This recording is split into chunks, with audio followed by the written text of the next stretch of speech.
process of recalibrating some of the projects that I have planned for you.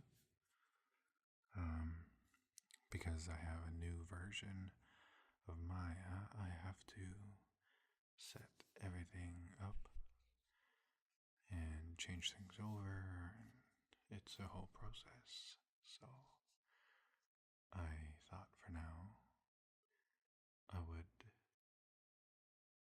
show you some other things, like my movie collection. And it is horribly out of alphabetical order. Now there's quite a few, so I don't know if we can do that in this video, so I will at least go over them, and then in another video we can do that perhaps.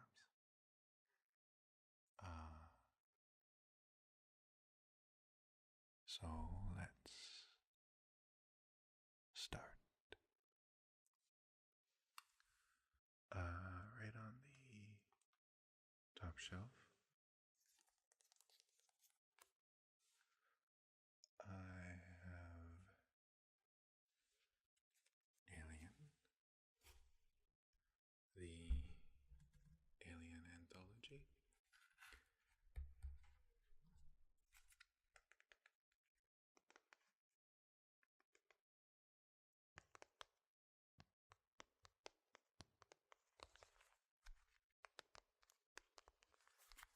This is all four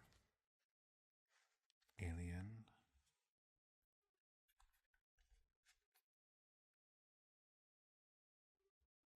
Aliens, Alien 3, and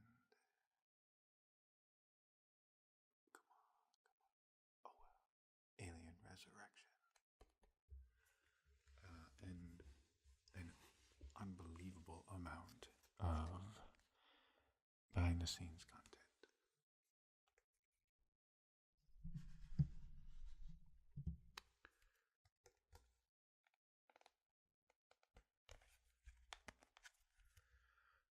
I love the Alien franchise. I also like the Predator franchise.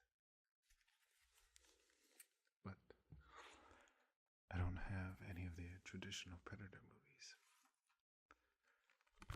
Next, we have Valkyrie, or Valkyrie, however you want to pronounce it. This was one of Tom Cruise's most unique roles. It's pretty intense.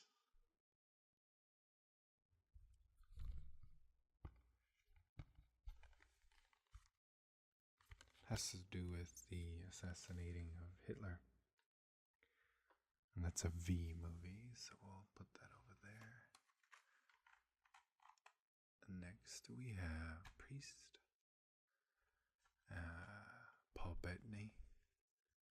Paul Bettany is one of my favorites ever since I saw him in A Knight's Tale. This isn't A Knight's Tale, but it is also pretty fun.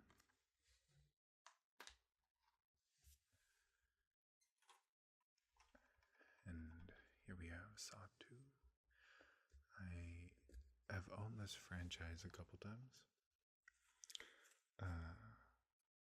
This is the third time I'm buying the franchise. I keep misplacing it or giving it away.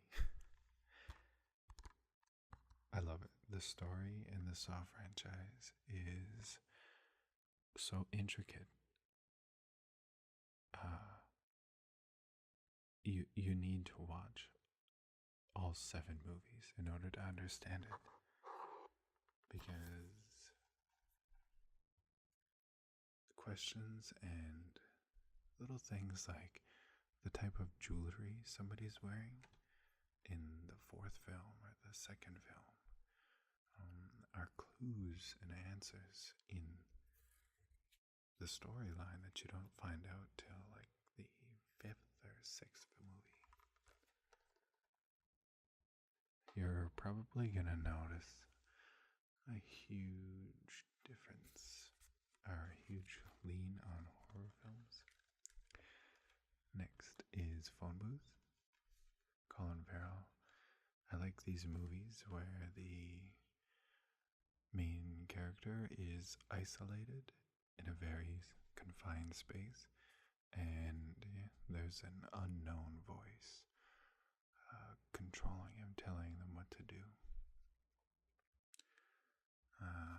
This is very unique. Kiefer Sutherland lends his voice to the bad guy.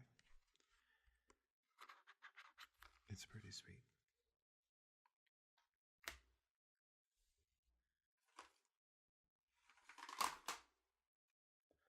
Saw 3. Suffering. You haven't seen anything yet. This was pretty intense.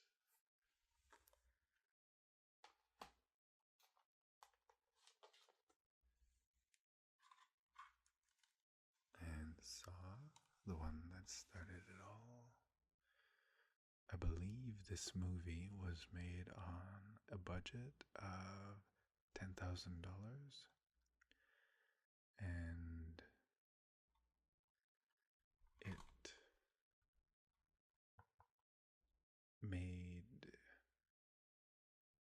it was made in 11 days, all the filming, which is incredible to spawn a franchise like it did. And we have The Exorcist. Some claim one of the scariest movies of all time, but it's disturbing, to say the least. I wouldn't say scariest, but definitely William Friedkin. I don't know how to say his name. He hasn't done much, William Friedkin, but this was definitely his opus.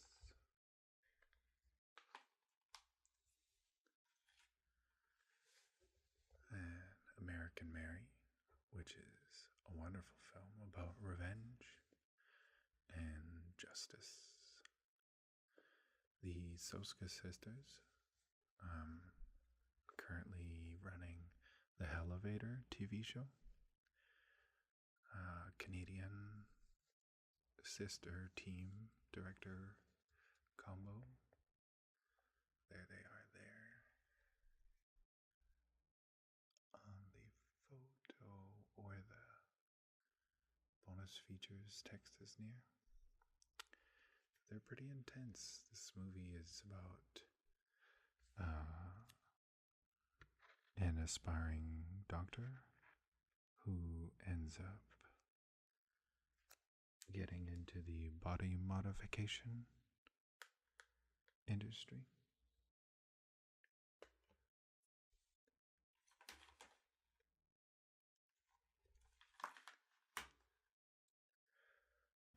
Saw 4.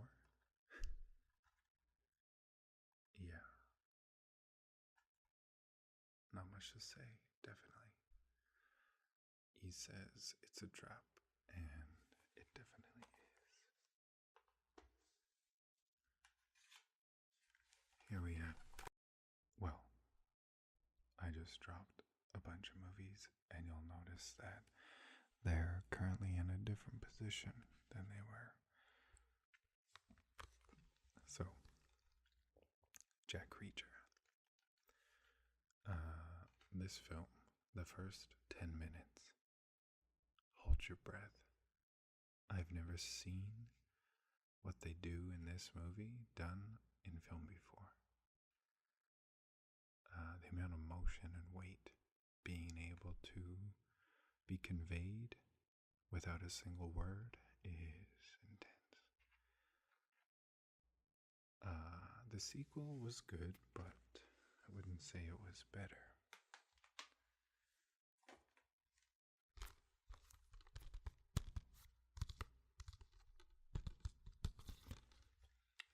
Here we have Lights Out. Definitely one of the best horror movies in the last decade or so. It gets away from the horror tropes and embraces them as well, but it lends itself, or it normally the characters in the film have to find out what's going on, and then there's a period of disbelief, and then they get attacked, and then they have to figure out how to destroy the being. From the start of this movie, they wholeheartedly believe in the horror that's happening, and they use that to their advantage. The filmmaker, definitely see this movie.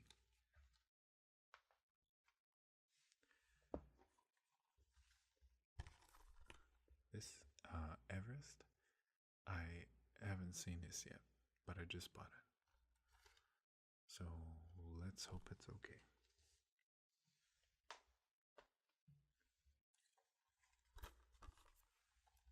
Here we have Saw 6.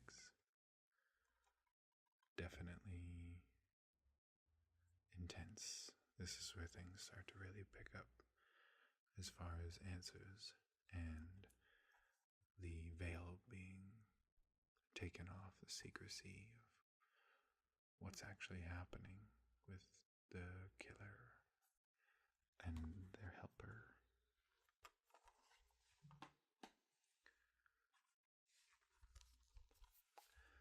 This is Saw, the final chapter.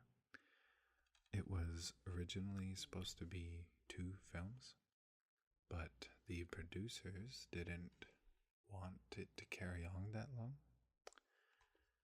and said just make it 1 film. So it's good, but it leaves questions unanswered when it shouldn't. And that's why they're making another Saw next year to help tie up all the loose ends, now that they're finally allowed to do it, which will be the 8th film in the franchise. And here's Interstellar, one of Christopher Nolan's masterpieces. I personally love it. It gives me a sense of wonder, and I feel like it's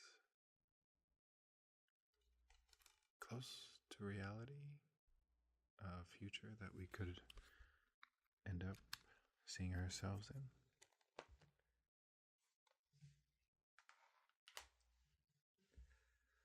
The second row now, just tilt you down.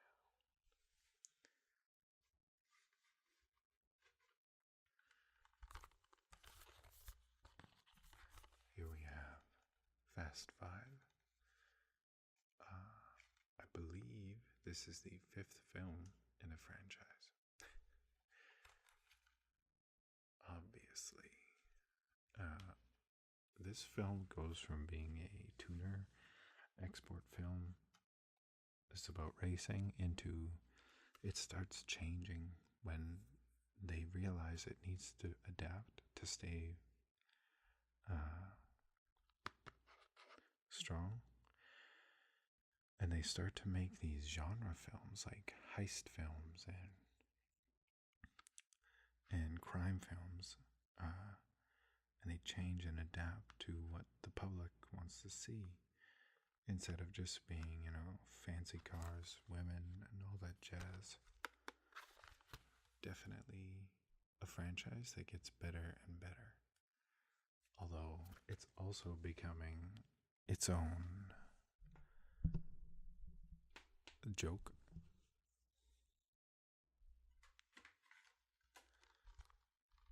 Here we have Paranormal Activity, Ghost Dimension. certain handheld films. I don't like them all, but this franchise does it properly. Um, One again where they get better and better as they go. And why I like this is that their post processing, their post secondary, not post secondary, their post effects that they do are so seamless with live action, the compositing they do. I love this. It's top notch.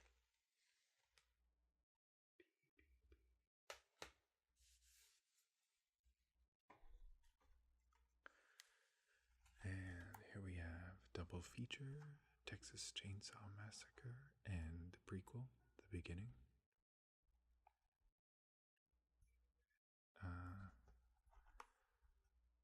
I absolutely love this reinvigoration of the franchise.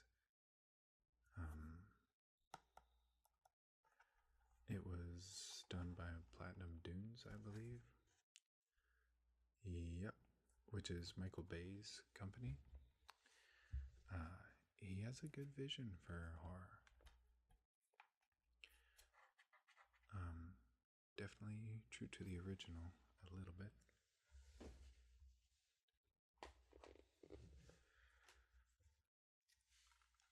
Here we have Paranormal Activity 3. I'm gonna start, there's quite a few. I'm gonna start just naming them. Unless there's one I come across that's incredible to me. Here we have Resident Evil Afterlife. This franchise is awesome, and finally, they're finishing it up. Mila Jovovich got pregnant. That's why they had to stop. What's odd is that the film director, let's see if this, Paul W.S. Anderson, is her husband. And they got pregnant in the middle of filming. Now, let them live their life, sure, but lots of people's careers were just put on hold because they decided to have a baby. I find that odd.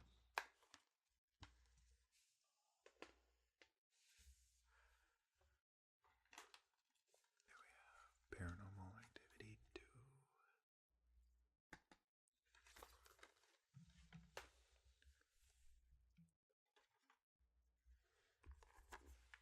Here we have The Hills Have Eyes 2. More horror.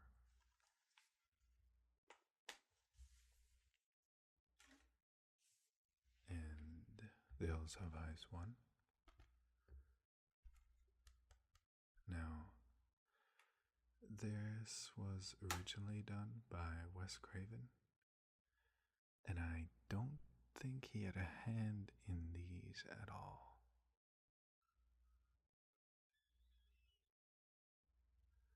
Maybe his company. Or he did the first one, but he didn't have a hand in the second one. A Woman in Black. This was pretty good. Finally, Radcliffe was able to do something that wasn't magic.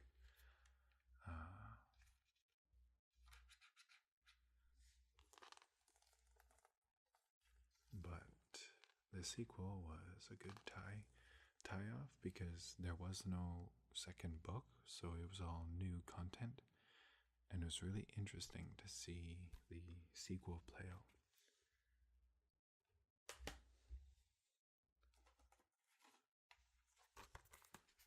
My soul to take.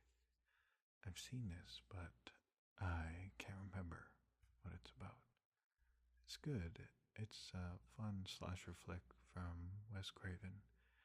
He has a very specific horror style, or way to tell horror, and he's pretty solid.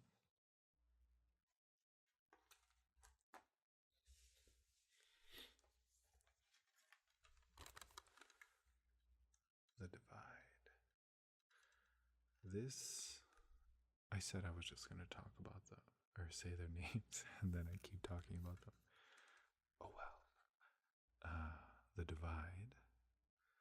This movie is very intense. The tagline is "The lucky ones died in the blast." And as you see this movie unfold, you wholeheartedly agree. It's about the division of people when all that's left are themselves. There's nothing that makes us fit into society anymore. It's just our own minds and how they create ourselves. Certain people become erratic. Certain people become strong. Certain people hold on to their morals, and some people break down. I highly suggest watching this movie.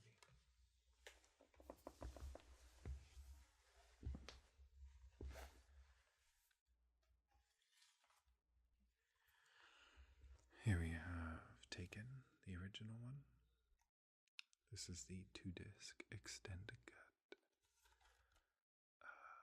This franchise was good, and then it got way out of hand. Still good though.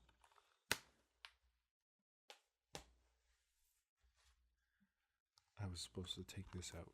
I left all my TV shows off to the side. Sons of Anarchy.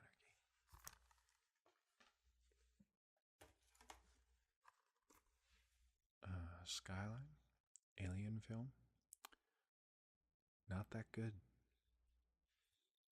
All I'm gonna say.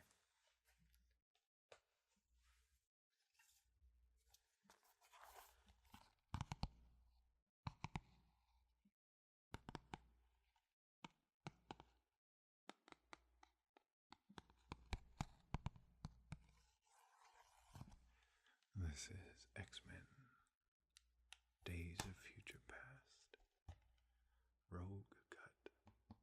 And it's the Rogue Cut because in the film version they cut out Rogue's entire existence in this.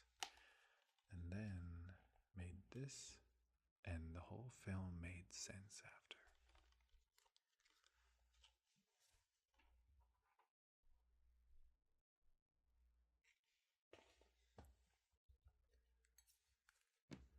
Okay.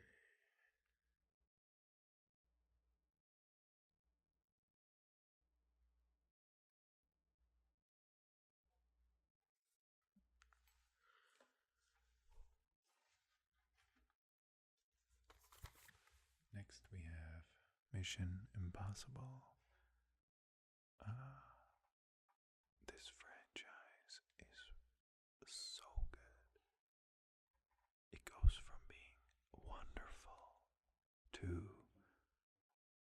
good to awesome and then magnificent.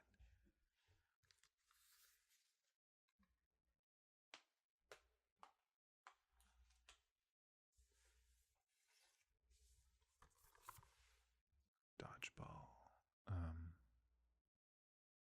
Probably one of Vince Vaughn's best comedies. It's when dumb comedy was done properly and not just the rinse and repeat Seth Rogen crap that gets spit out of Hollywood.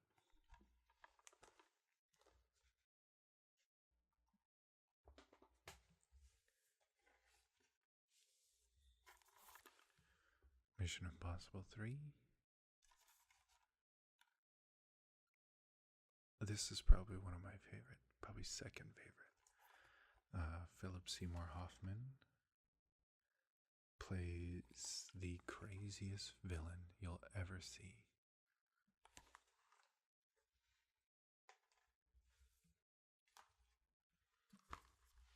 This is Krampus.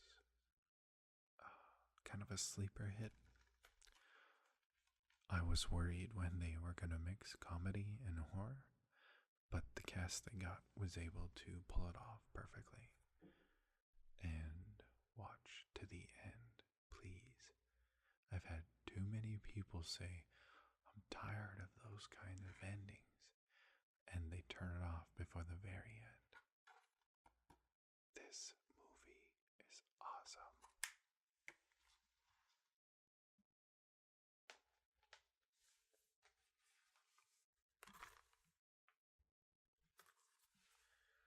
Here we have 30 Days of Night. Other than Underworld, probably one of the best vampire films in the last decade.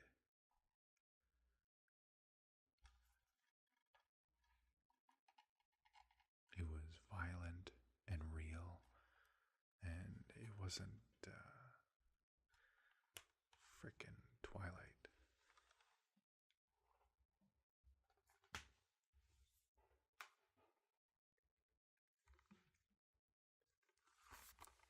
Sorry, my roommates are making a bit of noise.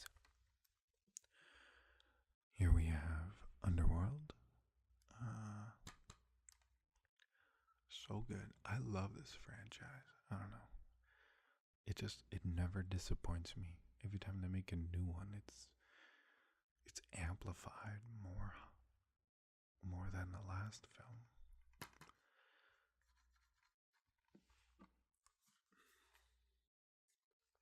And Kate Beckinsale, she's not just a pretty face. She can handle a lead role as a badass female.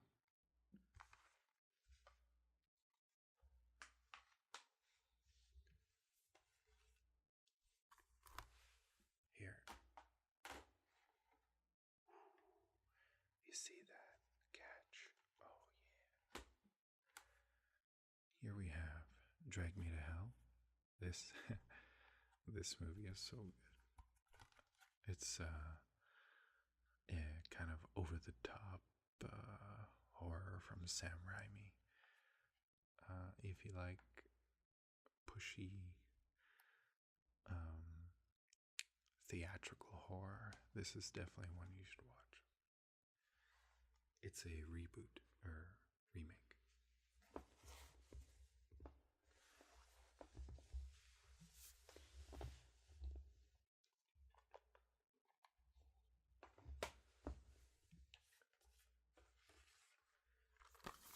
Here is Predators, the new one, or newer. It's old now. This was a good reboot of the franchise.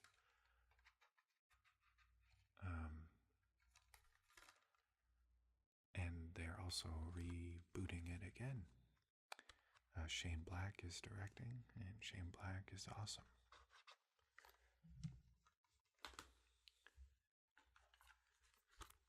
There we go. The Fast and the Furious Tokyo Drift. One of the more unique ones. It's chronologically film 6, I think, but it is technically film 3. I like it because it doesn't have Paul Walker in it.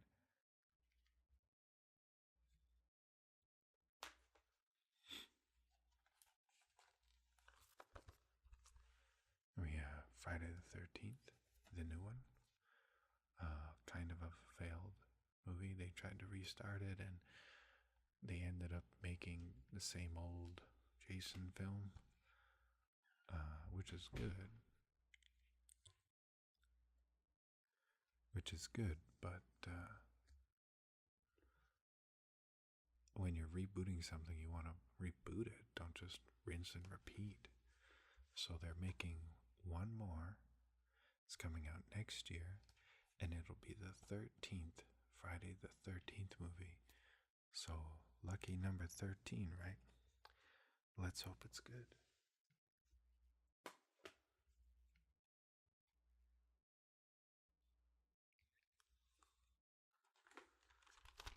And here we go, Star Trek Into Darkness. I bought it because I own the other ones. I've never seen it because I don't like it. I watched about 20 minutes and seen 50 trailers and heard from everyone. I know, Khan, you don't make the same movie that used to exist. You make a new movie for the new franchise. They just rinse and repeat. And Star Trek Beyond was absolutely wonderful when they finally did their own storyline and really took off with this whole time travel storyline they have. It's the third. It's the worst of the new three.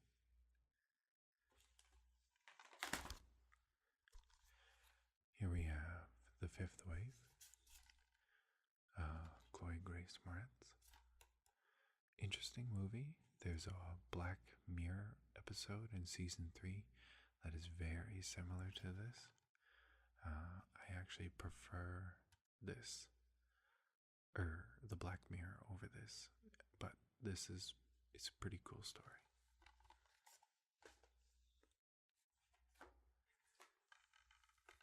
Here we have a film, Knock Around Guys, one of Vin Diesel's first films. It's about the black sheep of the crime family, and this is very good. Highly suggested. John Malkovich, Dennis Hopper in their heyday, at the height of their powers.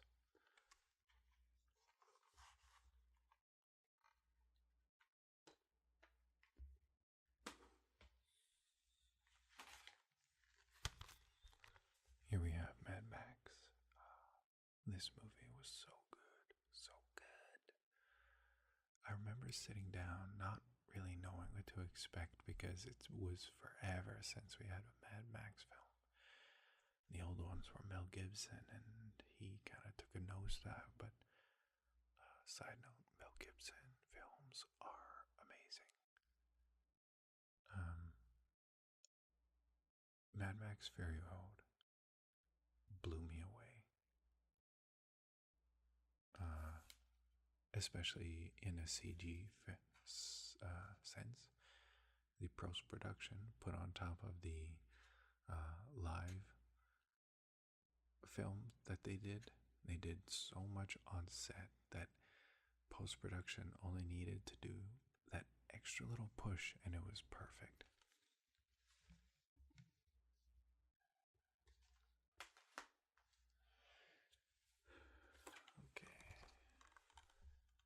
Here we have Law-Abiding Citizen. Gerard Butler plays a villain. And he doesn't ever do that. And in this film, it's top notch. This is a back and forth battle between a lawyer and a dad who has to take the law into his own hands.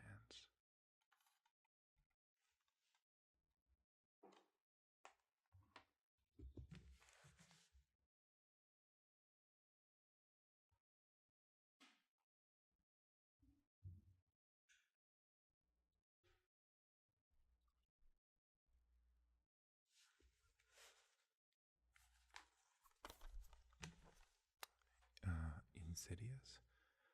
This franchise is really solid. James Wan knows how to make horror film. He is an old school theatrical driven, so it's very, very colorful. It's very over the top horror.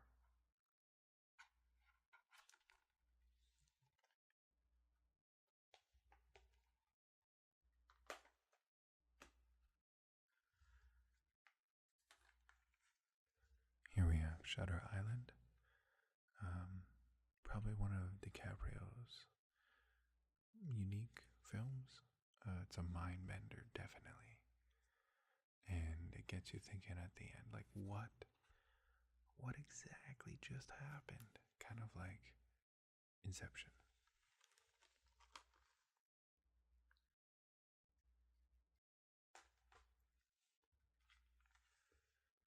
Ghost Ship. Kind of an older horror movie. I think 2000. Yeah, 2002. Um, just bounty hunters in the sea that look for old ships, get a tip about a really old one, hence the name, where apparently everyone died and things happen as they try to resurrect it from the bottom of the ocean.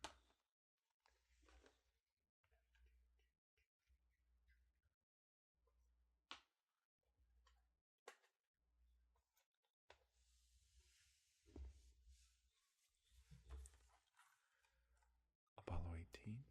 This is a found footage horror film about Apollo 17. And then it's about a mission that follows Apollo 17 but was never recorded, and what they found on the moon. Pretty cool. I like stuff about the moon and space because we know so much about it, but we don't know so much. There's a lot we're probably not being told. As above, so below. Another found footage horror movie, but probably one of the best because of it takes place in the Paris catacombs. And holy mother, wow. The things that happen in this movie will get you good.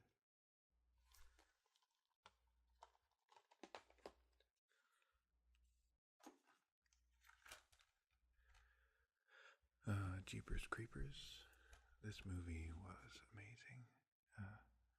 It's an old school film. And if I'm correct, where is it here?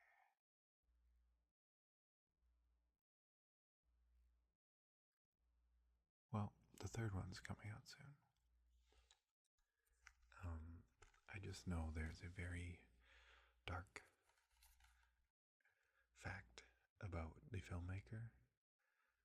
I believe he was charged for some very dark criminal history, but they still let him make this movie, which is odd.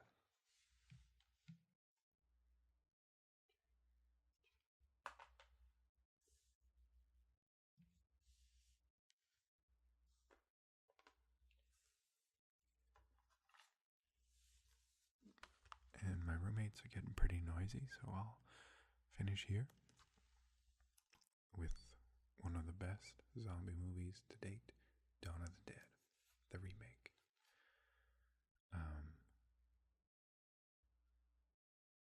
Not much to be said. It's Zack Snyder's very first film, and it's one of his best films.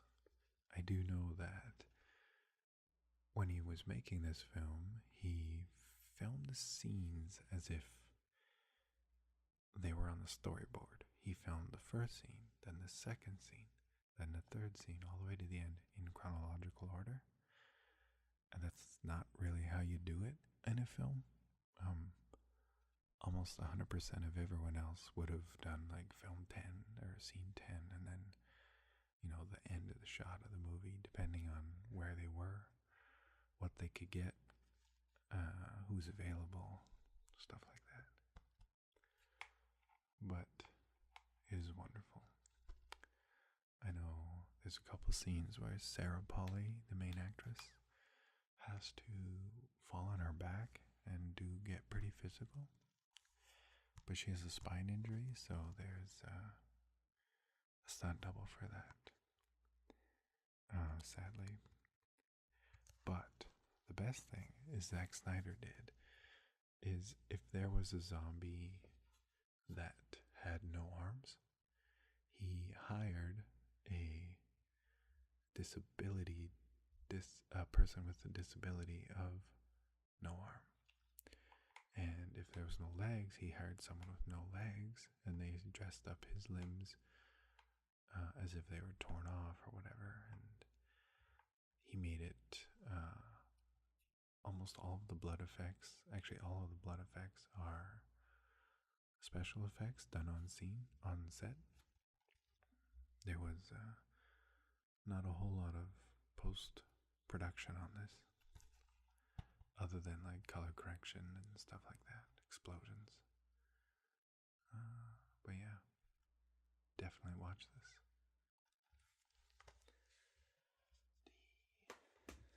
Alright, so there is actually 2 more rows, but everyone's getting noisy and I don't want to have to do a lot of editing, so I will do it again later. And then here's my video games. So thank you for watching. I hope the sound came out okay. And have a good evening. We will get back to digital content again soon with more ZBrush